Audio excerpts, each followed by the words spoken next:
The door had been locked from the inside. The windows were barred, locked from the inside. Didn't open and were made of brick. All the books were chained to the shelf save one, open on the table at a page entitled, How to Secure a Room from the Inside. All the boxes had been ticked, and even the pen used to make the ticks was one of those on a little chain you get in the banks. John Finnemore, Souvenir Program. You're listening to Writing Roots, brought to you by Aspen House Publishing. Welcome to Writing Roots. I'm Lee Hull. And I'm Lee Esses. You've written a couple of murder mysteries so far, but I don't think I've ever seen any of your stuff be a locked room mystery. No, I have never taken on the locked room mystery puzzle, because it certainly is a puzzle. These stories can be some of the most fun, not only as a reader, but as a writer, because you're creating a puzzle for yourself as well as your audience. The definition of a locked room mystery is that it's an impossible murder. So there's two kinds of things. Either there is a locked room in which the only explanation is supernatural or suicide. Kind of like at the beginning where the door was locked from the inside, the windows were barred. There was nothing in the room that indicated someone else could have been in that room at the time. The other option is a closed system. So you have your cast. You know who your entire cast are. That's often like on a cruise ship or a remote island, one of these faraway places. So we get a locked list of suspects. It's not likely to be Joe Blow down the street because he wasn't present at the time. The larger category of this is, of course, the mystery, the crime, but you can use this plot trope within any genre. You can have a locked room mystery fantasy story. You can have a locked room mystery romance. The Discworld series have a lot of the locked room mysteries, and that's in the fantasy category. Other examples include the Sherlock in the TV show, the episode with a guard in the shower. If you've seen the movie Knives Out, that's one of the second category, which is the closed system. We know the whole cast of the people who are in the building at the time.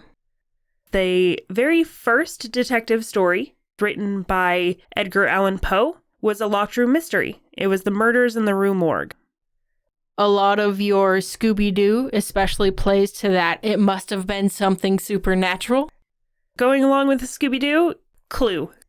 And The Mystery of the Yellow Room, which eventually became the musical The Phantom of the Opera.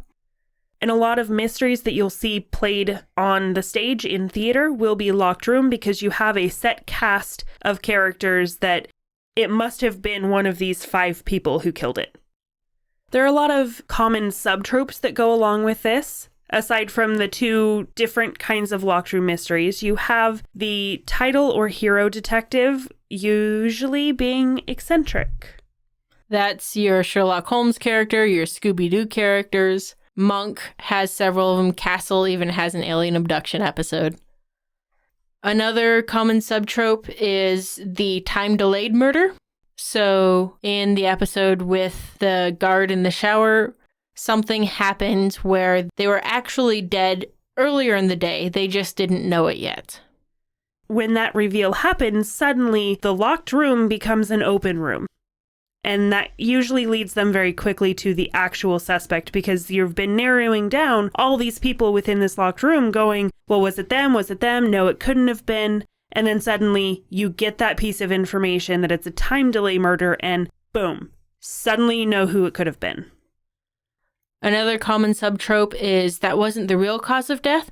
So we found the person sitting in their favorite chair with their head sitting in their lap, but they actually died by freezing to death. Something where they're looking at what they think is the cause of death, and then it turns out something else caused the death. Therefore, it leads the title characters in the wrong direction for a while. And that's the purpose of that particular element, is leading the investigation astray. From TV tropes, some other common tropes include the body in a bread box. This is when the body shows up in an inexplicable place that it has no right to be in. How did that body get shoved into a bread box? Another one they mentioned is the classic, the key is behind the lock. Like our opener drew the picture for us, nobody else could have even left the room because the key is still behind the lock. One of the reasons I haven't taken on a locked room mystery is because it is difficult to write in many ways, to do it correctly and make the puzzle satisfactory. I will also say it's especially difficult for you because you are a pantser. Yes.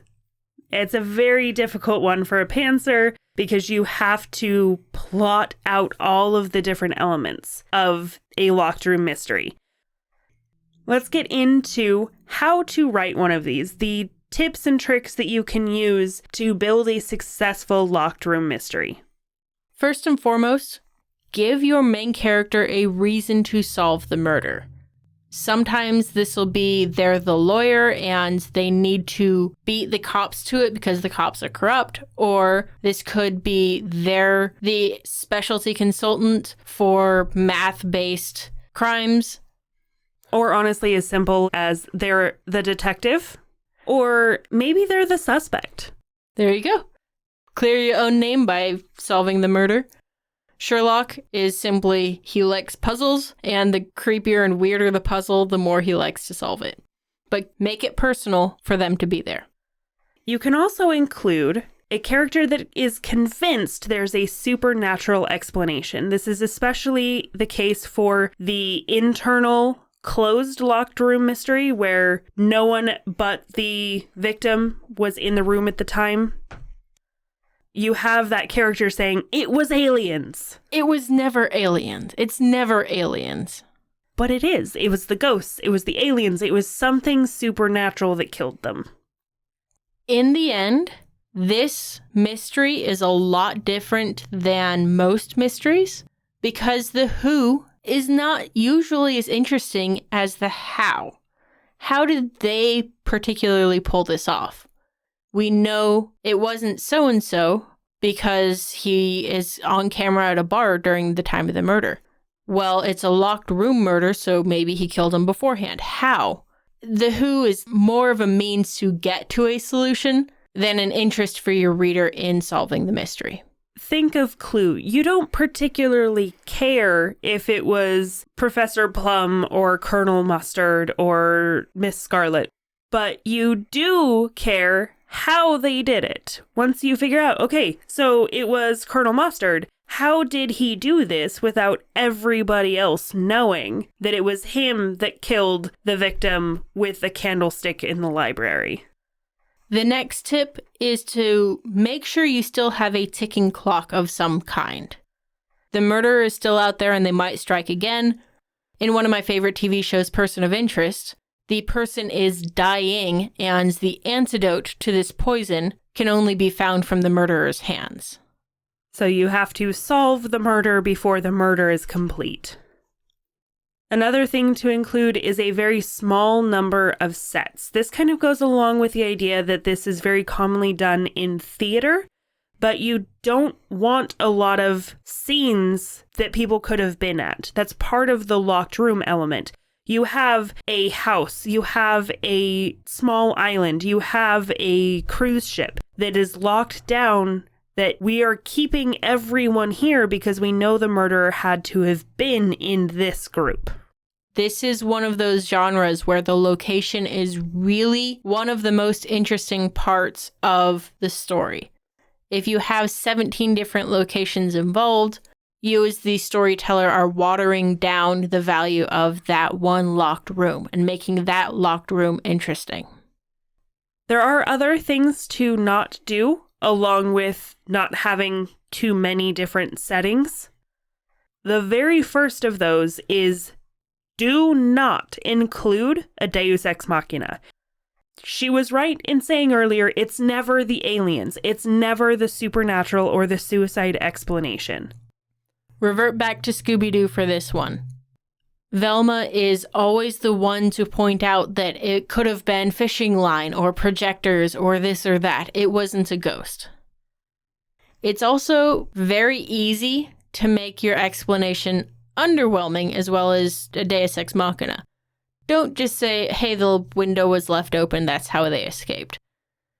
That's not going to be satisfying for your readers on the other side. If you've crafted this locked room mystery, it needs to somehow stay a locked room or have some other reasonable and satisfactory explanation for how the person died. And coming from a pantser, all of you other pantsers, don't try this at home. Don't try a locked room mystery unless you are willing to sit down and plot. At least plot that murder. Plot how the murderer not only killed the person, but escaped from the room. It was a trapdoor that leads to the haunted attic and then pops back out, so the first responder was actually the murderer. Having that part down, knowing who it is, saves you a lot of grief in the second draft. So if you are a pantser, you can pants the detective's journey, but please do not pants the murder. Not just please, just don't. Don't pants the murder itself. This is a very good plot trope if you want a challenge, if you want to craft a puzzle. They are fun to consume. People love locked room mysteries. So we encourage you to take on that challenge and write selfishly. If you have a question or comment for our hosts or a topic you'd like us to cover, send us an email at writingroots@aspenhousepublishing.com or find us on Facebook by searching for Aspen House Publishing.